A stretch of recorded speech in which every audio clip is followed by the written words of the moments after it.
Fala gente, tudo bem com vocês? Gustavo Danoni mais uma vez aqui e hoje vamos começar a comentar, os episódios do Arremesso Final, o novo documentário que está rolando aí na Netflix, um documentário muito bom, tá gente? Literalmente eu achei que foi uma inteligência e assim, não são imagens ruins, são imagens boas, uma edição muito bacana, comentários legais, porque hoje em dia é muito difícil quando a gente pega um documentário legal, bem feito, e conta principalmente o ano aí do Chicago Bulls, 97 e 98, que foi o ano assim de despedidas, vamos dizer assim, Então vamos comentar aí o primeiro capítulo que para mim realmente dá todo esse gancho, apresenta os principais personagens dessa história. Claro, Michael Jordan e Scott Pippen eu acho que são os principais personagens de toda essa história. E o mais legal é que se aprofunda um pouco na história do Michael, que é muito legal, você saber alguns detalhes,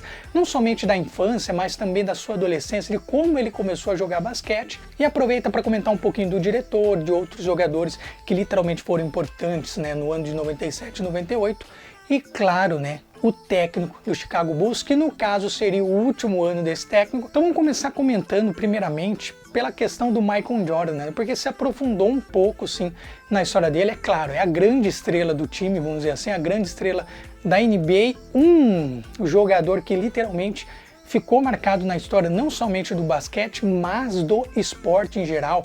É um dos caras mais bem conceituados, um cara que literalmente criou uma marca com o seu nome, Michael Jordan. E o que é mais legal, tem o filme do Space Jam, o jogo do século.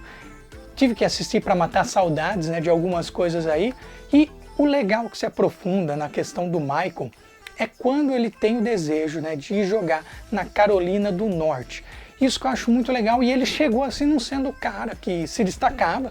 Isso que eu acho que é uma coisa que a história apresenta e mostra a grande realidade, que ele não chegou assim, não, esse sim vai ser o novo cara, vai ser o fenômeno do basquetebol. Não, ele praticamente era tratado como uma pessoa normal, mas repare numa coisa, quando ele entra para o time da faculdade, da Carolina do Norte, percebe-se que ele tinha uma evolução diferente de todos os jogadores. Ele tinha uma capacidade de olhar os jogos, de aprender com os jogos, que é difícil da gente ver hoje em dia. Uma pessoa que vai, joga em quadra, depois ele sai da quadra, treina mais ainda, e ele consegue evoluir em todos esses jogos que ele participa. Isso é uma característica muito importante do Michael. Ele literalmente teve uma passagem brilhante na Carolina do Norte, ele foi reconhecido, ele ganhou o título, que era muito bom para um aluno da época dele. E o mais interessante é que o Michael não iria se tornar jogador profissional. Ele ia continuar os estudos, então você vê a coerência, a mentalidade interessante que o Michael tinha quando mais novo. A gente vê que é uma mentalidade de uma pessoa bem coerente nas coisas, mas o seu técnico, claro, deu um belo de um incentivo, então ele decide sim se tornar profissional, aproveitando que era novo, a melhor coisa. Imagina se tornar profissional depois de velho, não faria muito sentido, então, se tornar novo é bem mais interessante. O mais interessante ainda, que quando tem as escolhas dos jogadores, os jogadores que saem da faculdade, muita gente às vezes acha que o Michael foi a primeira opção. Não, o Michael foi a terceira opção, e isso é bem interessante. Sabe por quê? Porque ele foi para o Chicago Bulls, é claro, o Michael cresceu ali no Chicago Bulls pra caramba, mas o que é interessante, o Michael não era um jogador que fala assim, não, esse cara vai ser a estrela do time. Ele era praticamente, vamos dizer assim, um pouco desprezado pelos grandes times aí. Então ele foi a terceira opção escolhida. E um detalhe interessante, depois disso foram as Olimpíadas. Se as Olimpíadas fossem antes, meu amigo, acho que o Michael seria a primeira opção com toda certeza. E o Chicago Bulls se saiu muito bem nisso, porque Michael foi para as Olimpíadas, ganhou medalha de ouro, e se destacou demais. Praticamente ele marcou, escreveu o nome dele na história das Olimpíadas, nessa Olimpíada, porque o Michael literalmente jogou demais. Foi o cara, a referência do time dos Estados Unidos, e representou, mas representou demais. E quem ficou feliz com tudo isso foi o Chicago Bulls. Uma outra característica que eu achei bem legal que colocaram no primeiro episódio do documentário é a característica do Michael nunca desistir, porque quando ele chega, vamos dizer assim, lá em 84, 85, no Chicago Bulls, ele praticamente foi desprezado pelos outros jogadores. Praticamente tinha quem é esse mané no meio da gente, que a gente já está acostumado a jogar maior tempão, esse cara acha que vai chegar botando a banca. Então, nos primeiros jogos assim, o Chicago Bulls praticamente era acostumado a perder, né? E o Michael, no seu segundo, seu terceiro jogo, ele decide não desistir. Cara, isso é uma mensagem maravilhosa. E o que acontece? O Chicago Bulls consegue virar e vence. E daí, né, pra frente a gente já sabe a história que o Michael virou uma grande referência, virou um nome show de bola para o Chicago Bulls e fez tudo o que fez. Um último comentário que eu queria comentar dessa parte onde aprofunda na história do Michael é sobre as drogas. O Michael, uma pessoa que tem uma formação maravilhosa, teve pais maravilhosos, literalmente ele tinha cabeça. Por quê? Ele podia ter entrado no mundo das drogas, conforme outros, né, jogadores que eram de Chicago Bulls, principalmente na questão da cocaína, mas não, ele foi cabeça, isso não é para mim, vou embora, vou para casa, vou tomar meu suco, meu refrigerante e tá bom demais. Para não alongar muito, né, porque é muita informação, tá? Por ser o primeiro episódio, jogaram muitas informações, né? Conforme falado, A Última Dança foi o nome escolhido, né, pelo Phil Jackson, né? Meu, nome mais que perfeito para uma última temporada. Uma outra coisa também que é mostrada no primeiro episódio que é muito legal é a ida do Chicago Bulls para a França, né? Já que tinham ganhado 5 títulos, vamos disputar lá mais um título, ganharam com toda certeza, né?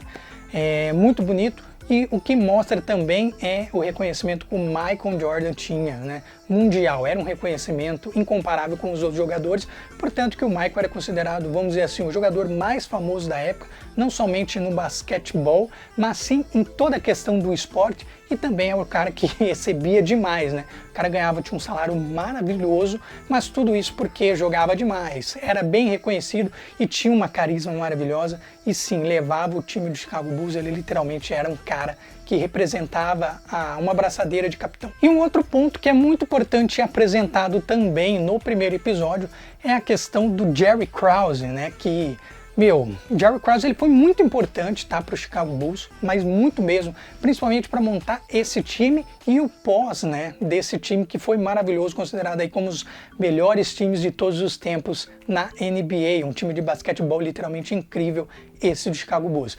E ele é a grande causa, apesar de muita gente não gostar dele na época, odiar o cara.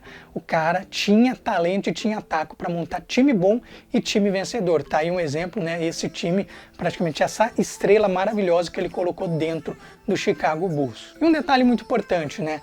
O time, vamos dizer assim, o Michael Jordan e o Scott praticamente muitas vezes tiravam sarro dele, né, por ele ser baixinho, gordinho e tudo mais, porque em uma das entrevistas, né, que dizem que foi tirada, né, de ordem, ele comentou assim que os jogadores não vencem nada sozinhos, né? E assim, tem muito sentido nessa frase.